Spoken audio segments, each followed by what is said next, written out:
बच्चों, कैसे हैं आप सब। आशा करती हूँ आप सब अच्छे होंगे, स्वस्थ होंगे।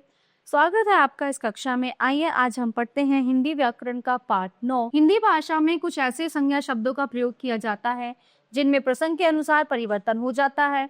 ऐसे संज्ञा शब्दों को संज्ञा के विकार या परिवर्तन कहते हैं। संज्ञा में प्रमुखतः 3 प्रकार से विकार होता है। संज्ञा में प्रमुखतः 3 प्रकार से विकार होता है, लिंग द्वारा, वचन द्वारा और कारक द्वारा। अब देखिए, लड़का, लड़के, घोड़ा, घोड़े, लड़का, लड़की, घोड़ा, घोड़े। अब कारक द्वारा, लड़की ने पाठ याद किया, लड़के को पाठ याद कराया गया। इस अध्याय में आप लिंग के बारे में पढ़ेंगे। ठीक है। लिंग शब्द का अर्थ है चिन्ह या पहचान का साधन। शब्द के जिस रूप से पता चलता है कि वह शब्द स्त्री जाति का है या पुरुष जाति का, उसे लिंग कहते हैं। लिंग के भेद, हिंदी भाषा में लिंग के 2 भेद माने गए हैं, पुल्लिंग और स्त्रीलिंग। ठीक है। अब जिन शब्दों से पुरुष जाति का बोध होता है उन्हें पुल्लिंग कहते हैं, जैसे पुत्र, बैल, पिता, शेर आदि।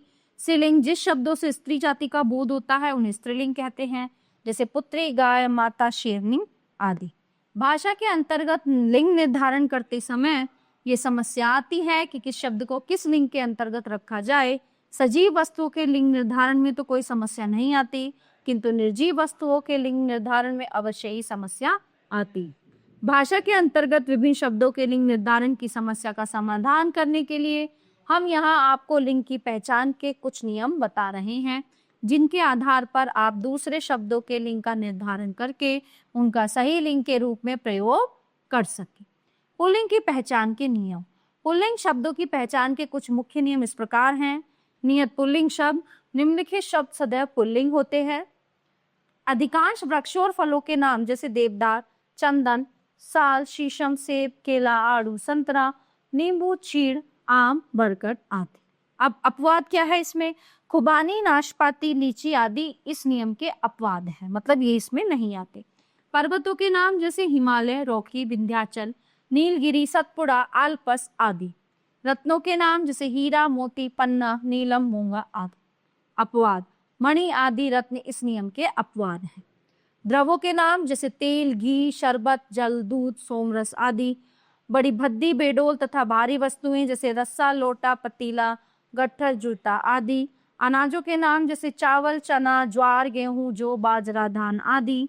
कुछ समूह वाचक शब्द जैसे वृंद और गण से समन्वित समूहवाचक शब्द, लोग, वर्ग, झुंड, समूह, दल आदि। ग्रहों और नक्षत्रों के नाम जैसे सूर्य, बुध, शुक्र, मंगल, बृहस्पति, चंद्र, अरुण, वरुण, वम आदि। धातुओं के नाम जैसे सोना, लोहा, तांबा, एल्यूमिनियम आदि। अब इसमें अपवाद क्या है? चांदी आदि धातुएं इस नियम का अपवाद है। फूलों के नाम जैसे गुलाब, कमल, गेंदा, गुड़हल आदि। अपवाद, नरगिस, चमेली आदि फूलों के नाम इस नियम के अपवाद, यानी वो इस नियम में। स्त्रीलिंग की पहचान। स्त्रीलिंग शब्दों की पहचान के कुछ मुख्य नियम इस प्रकार हैं। नियम स्त्रीलिंग शब्द, निम्नलिखित शब्द सदैव स्त्रीलिंग होते हैं। सभी हिंदी की तिथियां है ना, प्रथमा, द्वितीय, तृतीया, ये भी। समूहवाचक शब्द जैसे समिति, पंचायत, सेना, सभा, कमेटी। सभी तिलहनी और दलहनी फसलें जैसे मूंगफली, सरसों, सोयाबीन, सूरजमुखी। सभी भाषाओं, लिपियों और पुस्तकों के नाम जैसे रामायण, गीता, बाइबल, कुरान शरीफ, हिंदी, संस्कृत, तमिल, मलयालम। कुछ छोटे प्राणियों का बोध कराने वाले प्राणीवाचक शब्द जैसे कोयल, चुईया, मक्खी, जौ, मैना, बुलबुल, तितली। अधिकांश भोज्य पदार्थों के नाम जैसे चाय, चीनी, रोटी, दाल, सब्जी, बर्फी, जलेबी, कचौड़ी, पूरी आदि। अब इसमें अपवाद क्या है? हलवा, पापड़, रायता, अचार, मुरब्बा आदि ये अपवाद है, ये उसमें नहीं आते हैं। कोमल, सुंदर और छोटी वस्तुएं जैसे बच्चिया, कुटिया, लुटिया, जूती, रस्सी, पतीली, गड्ढे, धूनी आदि। और कुछ अंग्रेजी महीनों के नाम जैसे जनवरी, जुलाई आदि, इनका पुल्लिंग में भी प्रयोग किया जाता है। लिंग परिवर्तन के नियम। पुल्लिंग शब्दों से स्त्रीलिंग बनाने के कुछ नियम इस प्रकार हैं, जैसे पहला है आ प्रत्यय जोड़कर पुल्लिंग स्त्रीलिंग, जैसे आचार्य, आचार्य, चंचल, चंचला, पूज्य, पूज्य, बाल, बाला, छात्र, छात्रा, सुत, सुता। ई प्रत्यय जोड़कर जैसे बकरा, बकरी, भतीजा, भतीजी, पीला, पीली, नाना, नानी, नाला, नाली, चाचा, चाची। अब ऐसे ही नी प्रत्यय जोड़कर सिंह, सिंगनी, मोर, मोरनी, भील, भीलनी, ऊंट, ऊंटनी, हाथी, हथनी, नट, नटनी।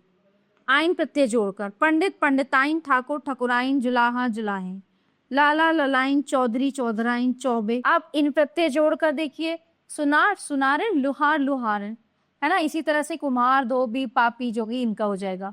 इया प्रत्यय जोड़कर बेटी बिटिया, बेटा बिटिया, चिड़ा चिड़िया, लोटा लोटिया, कुत्ता कुतिया, बंदर बंदरिया, चूहा चूहिया।